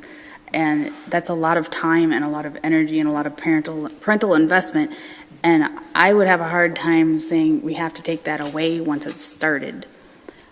But then again, I'm not hearing anything that these spaces are going to be useful in solving any traffic flow patterns anyway. So I'm really finding it hard to say yes or no. I would really love to have more information about a plan to address the traffic flow, other than a hub model. I mean, I know we can't afford much, and it would have to go into the 10-year plan, and that replaces something else, and all those sorts of things. But I really am conflicted about this. It's not as clear-cut as it is for some of my fellow board mates, from what I understand. And it's those reasons that I don't want to tick off a bunch of parents who put in a lot of hard work playing with trees and stumps and woods, and by saying we have to use this now. And so I know that I heard from Kristen and the other parent that called me that said they are perfectly fine as long as we can go ahead and just take the triangle space out that's in front of the building, at least give them something to start with. I guess I'm happier with that option, but I don't know if we'd want to utilize more of the back parking lot areas for traffic flow in and out. I don't know how that would work. I'm not an engineer, so I guess I'm asking for a better plan. Member Lofald. So my first observation would be that we passed this last June.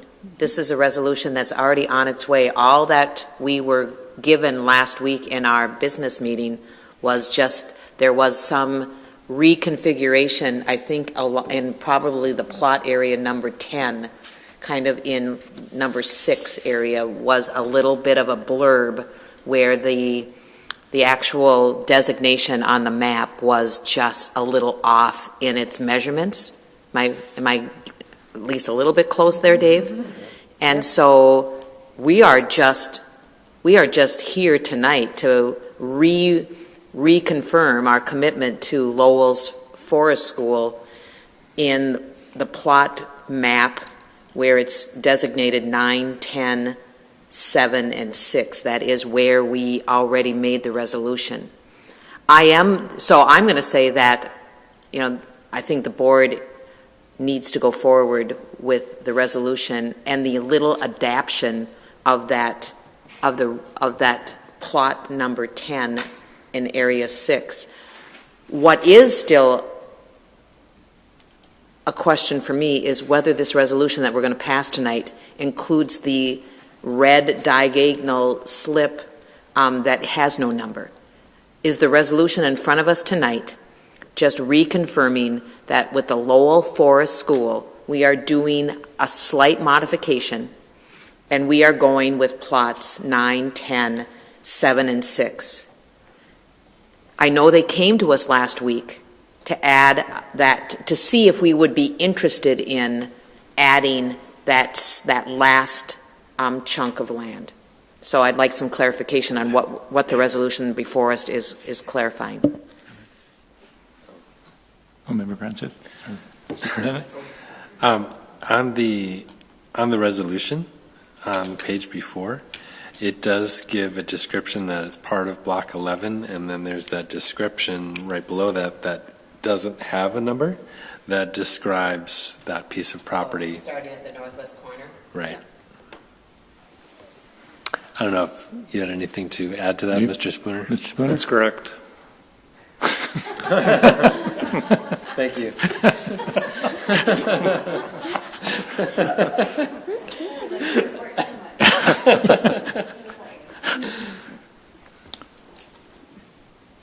Member Oswald. I guess I'm going to make a motion to amend the resolution once I find it on my computer, to remove that unnumbered block. The northwest corner of such and such and such. The last bullet point on the resolution. Until we can get further clarification and if it's needed, and if we don't need it or if it's not in the plan, I would say, that we can bring forward another resolution to add it in. But I think that's playing it safe.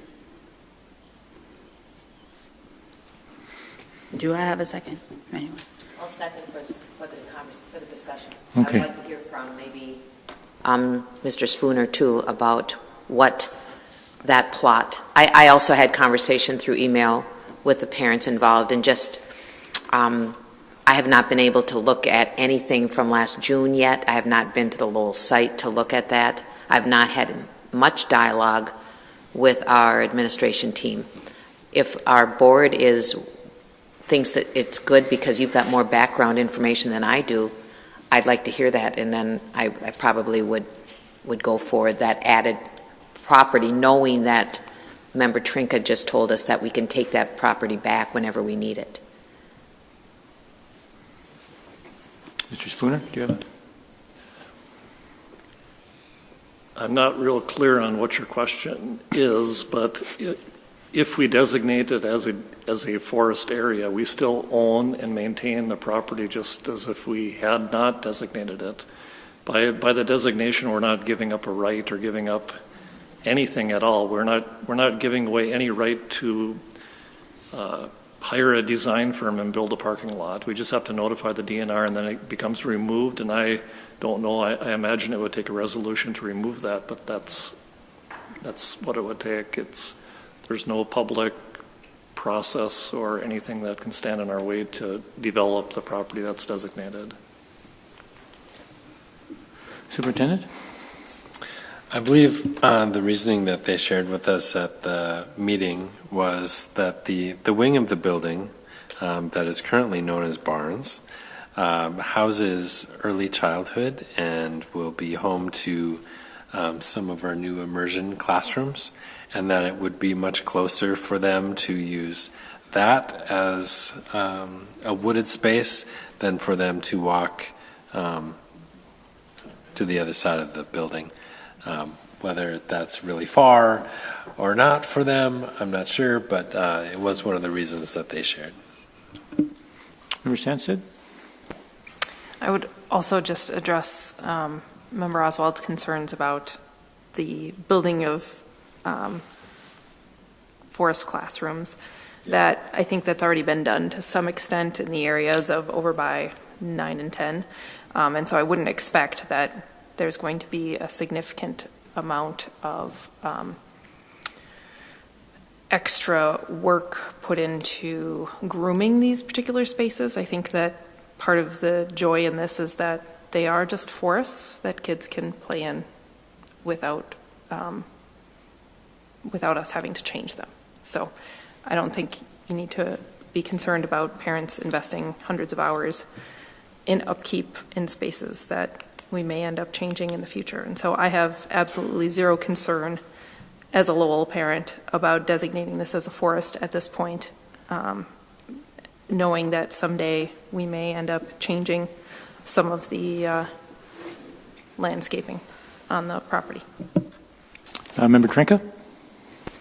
Yeah, I just want to echo what Superintendent Gronsa said. I believe that part of the reason for them wanting to have that space was for the early childhood and kindergarten, but also for special education students. And because at this point, the other areas are not accessible to those students, that they wanted to use that space for it. Member Oswald? And I was going to echo exactly what Member Trinka said, and that would make it that much harder to take that space away if we're going to make it accessible and a free space. Part of that conversation was that was going to be developed for certain student populations away from the other ones. So yes, I did expect them to do something with it.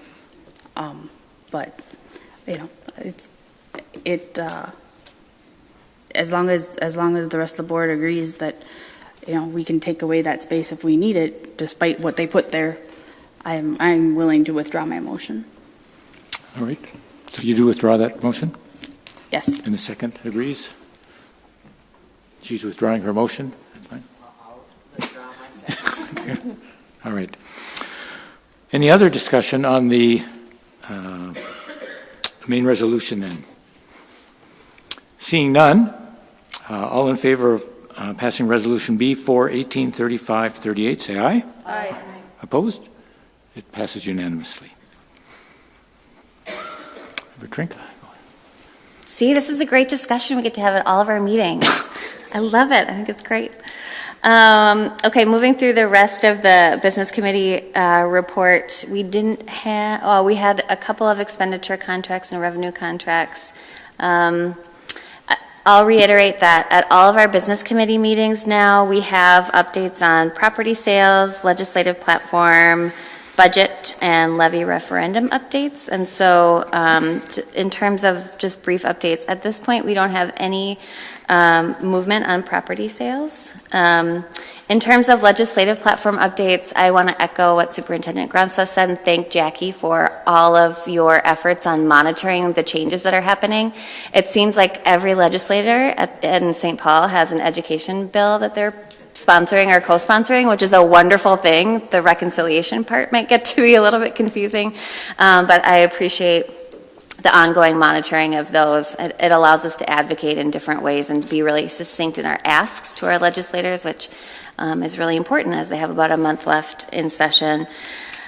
As I mentioned, we'll get new budget numbers in May. We had a brief discussion on the insurance premium update, and I just wanted to share that we're anticipating a 4.5% increase in insurance rates, and we'd budgeted for a 6% increase.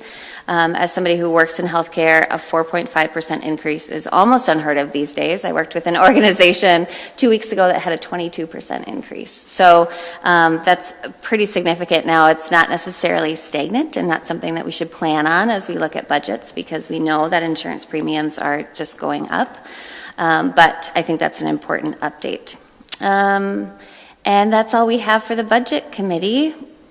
With that, I will move forward the business committee report. Thank you. They're seconded by Member Gorham. Discussion, Member Oswald? 3A and 3B. 3A and 3B. Anyone else? Did you? Yes. Oh, Member Lefley-Kemp? Let's see. The last one, 6E. 6E? Okay. So, Member Oswald. 3A. Thank you. I guess I was a little confused as to what we need to do with reviewing bylaw 212, school board member development and travel expense reimbursement, because there was discussion about it that we needed to talk about that we have this policy but we don't know how to use it. And so I don't know if this policy itself needs to be postponed or if that's a regulation that we're going to develop later. I would like to know what I could do to advocate for it just says review. Figuring this out. At this point, it just says review for possible updates. So you're right. I think it was left not very clear. And my impression afterwards was that we would discuss that next business committee meeting would be on the agenda and we'd make a decision, especially regarding your particular situation. Well, my particular situation needs to be decided today, if possible, because next month is too late. So do we need to pull this, or is it just going to reappear? How do we want that to happen on the agenda? I would say that this particular thing that we defer it until the next month for this particular bylaw. I'll second that. Okay. Okay. Never granted.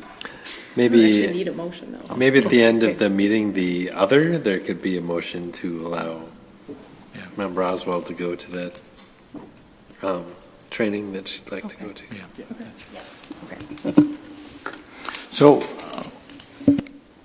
would you like to move to, it hasn't really been formally, a decision hasn't been made formally, make a motion to review this bylaw?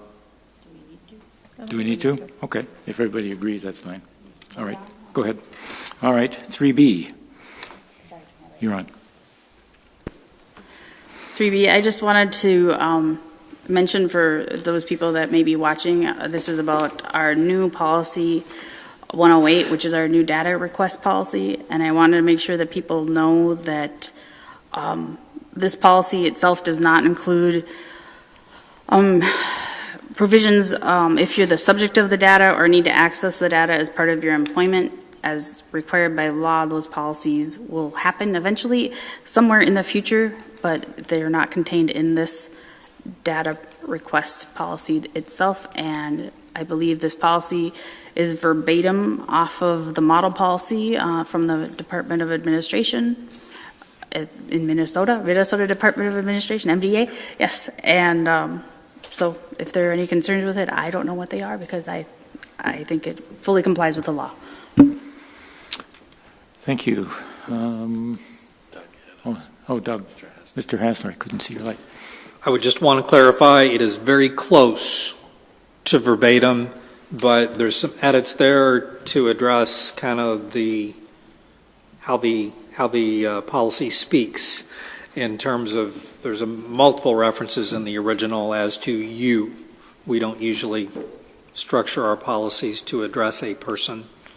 So there are some edits in there, but it is very close to verbatim. All right, Member Leffler-Kemp. Yep, thank you.